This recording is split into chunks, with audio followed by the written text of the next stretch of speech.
Valentine's டேனா என்னங்க? கண்டிப்பா நம்ம வந்து கிரீட்டிங் கார்டு குடுப்போம், கிஃப்ட்ஸ் குடுப்போம். அதையும் தாண்டி ரொம்ப முக்கியமா சாக்லேட்ஸ் தான் குடுப்போம். சரி இந்த வருஷம் என் ஹஸ்பண்டுக்கு சாக்லேட் குடுக்கலாமே அப்படின்னு சொல்லிட்டு வாங்கலான்னு கடைக்கு போனா, அப்படியே நான் ஷாக் ஆயிட்டேன். பாருங்களேன் எவ்ளோ பெரிய கிசஸ் சாக்லேட்டு. ஒரு ஹார்டின்ல ஒரு சாக்லேட் எடுத்தா என் பையன் சைஸுக்கு இருக்கு. அதுக்குள்ள வெரைட்டியா சாக்லேட்டாமா. இத ஒருத்தர் சாப்பிடுறதா இல்ல 10 பேர் சாப்பிடுறதானே தெரியல அப்படின்னு சொல்லிட்டு இந்த பக்கம் வந்தா குட்டி குட்டி பேக்ல வச்சிருந்தாங்க. சரி இதுல ஒண்ணு வாங்கிருவோம் அப்படின்னு இந்த பக்கம் வந்தா குட்டி குட்டியா டெடி பேர் அழகழகா கலர் கலரா வச்சிருந்தாங்க. பொதுவாகவே வேலண்டைன்ஸ் டே அப்படின்னா எல்லா கடைகள்லையுமே அதிகமா விற்கிற ஒரே கிஃப்ட் ஐட்டம் இந்த டெடி பேர் தாங்க. ஏன்னா கேர்ள்ஸுக்கும் பிடிக்கும், குட்டீஸ்க்கும் ரொம்பவே பிடிக்கும். எல்லாருக்கும் பிடிச்ச இந்த டெடி பேருக்கு ஏன் டெடி பேர்னு பேர் வந்துச்சு? இதோட ஹிஸ்டரி தான் என்ன? வரலாறு தானே.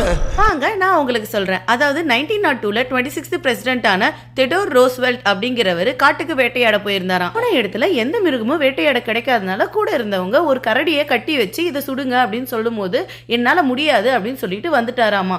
அதை ஒரு மேகசின் இந்த மாதிரி வந்து வெளியிட்டாங்க. கரெக்டா அதே நேரத்தில் ஒரு டாய் கம்பெனி ஒரு டாயை ரெடி பண்ணி அதுக்கு வந்து பிரசிடென்ட்டோட பேரையும் சேர்த்து டெடி பேர் அப்படின்னு பேர் வச்சாங்களாமா. இதுதான் ஃபர்ஸ்ட் டெடி பேர். இந்த இன்ஃபர்மேஷன் பிடிச்சிருந்தா மறக்காம லைக், ஷேர் அண்ட் சப்ஸ்கிரைப் பண்ணிருங்க.